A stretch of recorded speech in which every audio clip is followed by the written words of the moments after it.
Bom, pessoal, voltando aqui, vamos falar então sobre as chuvas ácidas. As chuvas ácidas é um efeito que ocorre na natureza, especialmente pela poluição, certo? Então, o que acontece? Os gases liberados na atmosfera, certo? Eles se unem com a água, né? E se convertem em ácidos. Então, por exemplo, aqui nós temos o dióxido de enxofre, trióxido de enxofre e os óxidos de óxido e trióxido de nitrogênio. Ao reagir com a água, né, H2O, eles formam as moléculas de o SO2, que é o sulfuro, ele reage com a água e forma o ácido sulfuroso. O SO3, juntamente com a água, ele vai formar o H2SO4, que é o ácido sulfúrico. E o nitrogênio misturado com oxigênio, né, que é o óxido de nitrogênio, óxido de nitroso e óxido nítrico, vão se misturar com água e formar o H2NO3, que é o ácido nítrico.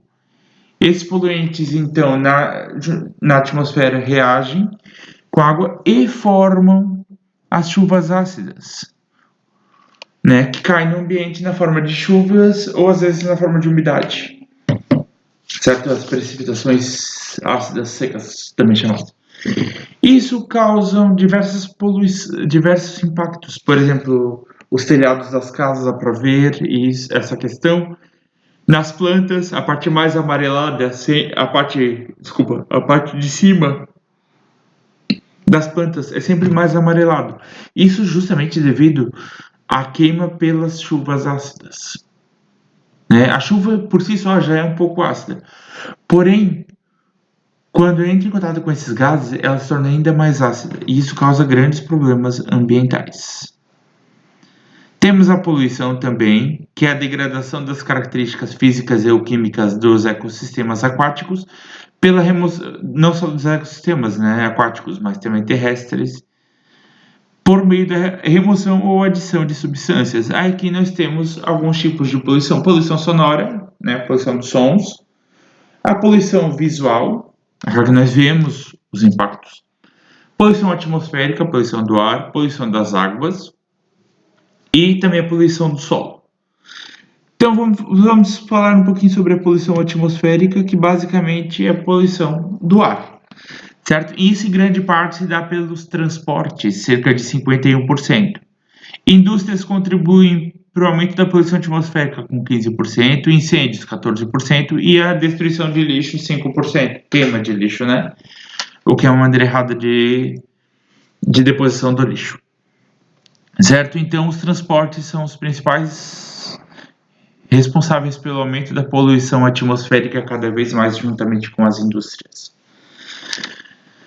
certo? Então, a poluição do ar se deve principalmente a esses produtos, a monóxido de carbono, que é da combustão, né, de veículos, os óxidos de enxofre, os COVs, que são os materiais, eu não vou lembrar, mas eu acho que a gente vai falar disso, os materiais particulados e os óxidos de nitrogênio. Peraí, deixa eu ver eu não me lembro o que é aqui, né, os COVs, certo, pessoal? Então eu vou lembrar aqui o que são os COVs.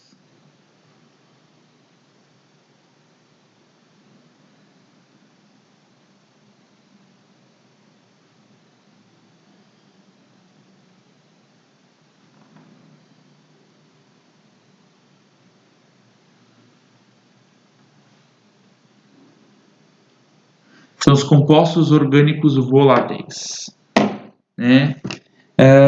Esses compostos orgânicos voláteis, né, é o cloreto de metila, etanol, de clormetano, cloroflórmio, éster diametílico, cloreto de etila, difluoroclormetano, éster etílico, clorometano, hexano, dicloretano, entre tantos outros gases aí que temos. Certo, pessoal?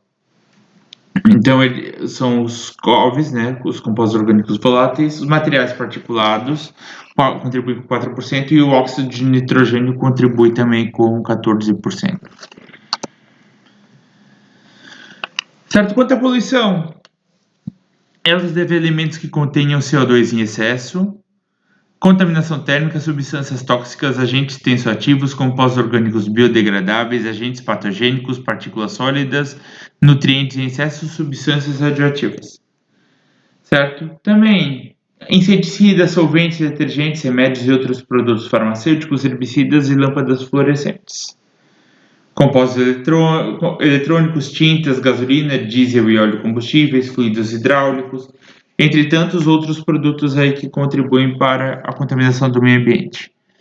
Temos também o efeito smog, que é basicamente uma neblina que se forma sobre as cidades principais industrializadas. Isso a gente observa em São Paulo. Então parece uma redoma de vidro, só que não, é uma redoma de fumaça que cobre o ambiente. Em cidades, por exemplo,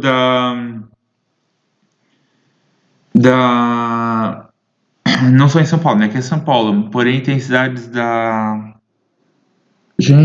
China em que a gente observa as pessoas passando por essa poluição intensa, né? E outro exemplo aqui é o efeito smog, né? Smog vem de fumaça, que é smoke, e fog, que é neblina, então uma neblina de fumaça,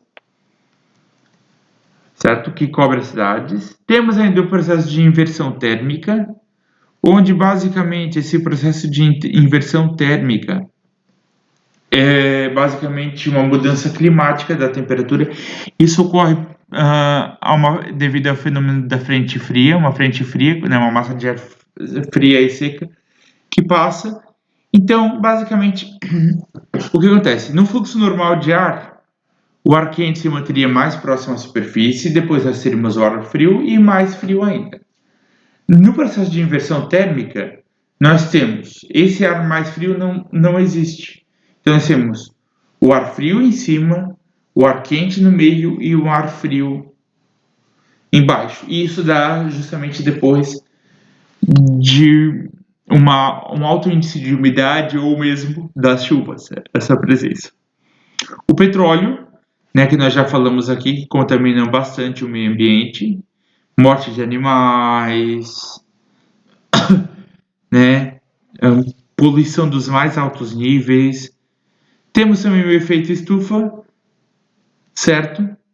Que é basicamente são os gases que são lançados para a atmosfera e que se mantêm na Terra, né?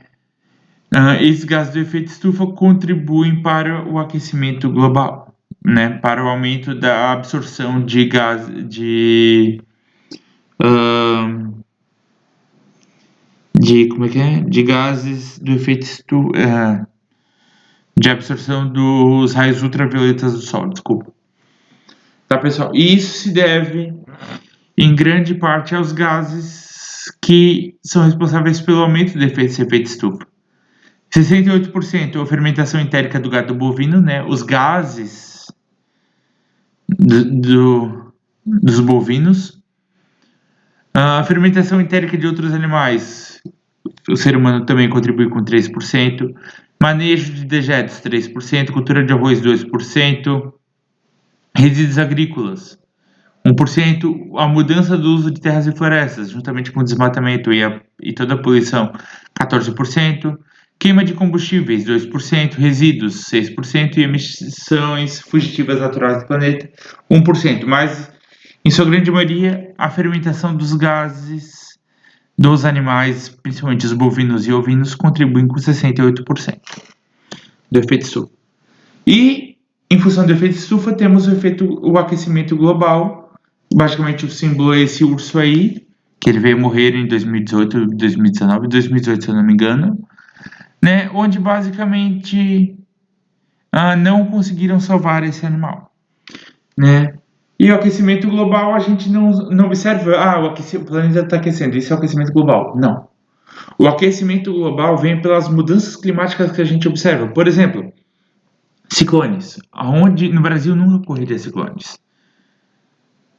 Outras tempestades fortes, ventanias, vendavais, né? Os ciclones mesmo é algo inacreditável. Isso tudo se deve justamente ao aquecimento global. Então, o aquecimento global ele está provocando essas mudanças climáticas nos onde antes haviam onde antes não haviam ocorrências, agora estão tendo. Isso é o aquecimento global, é prova do aquecimento global. Certo? E isso está ocorrendo principalmente porque o uso dos clorofluorcarbonetos, a utilização de plásticos e vidros de descarte em local inadequado, a utilização e extração do petróleo, queima incontrolável de combustíveis, principalmente os fósseis, o descarte inadequado de diversos produtos como as pilhas e as baterias, o descarte de resíduos industriais dos rios, a produção excessiva de fumaça pelas indústrias. E quanto a isso, o que nós podemos fazer, né, quanto a todos esses impactos? Não desmatar, né, preservar o ambiente, o descarte correto de pilhas e baterias, o tratamento de esgoto, o tratamento de água dos rios, o tratamento de efluentes produzidos pelas indústrias antes de serem jogados nos rios, isso é muito importante. As técnicas de reciclagem de material como vidro, plástico, papel, a produção de plásticos e detergentes biodegradáveis, né, porque os detergentes, por mais que a gente utilize em casa, também ocasionam uma grande degradação das águas. Além disso, o uso de catalisadores nos veículos para diminuir os gases poluentes. Essas são as referências do trabalho. Certo, pessoal? Qualquer coisa me perguntem. Por favor, não deixem de perguntar.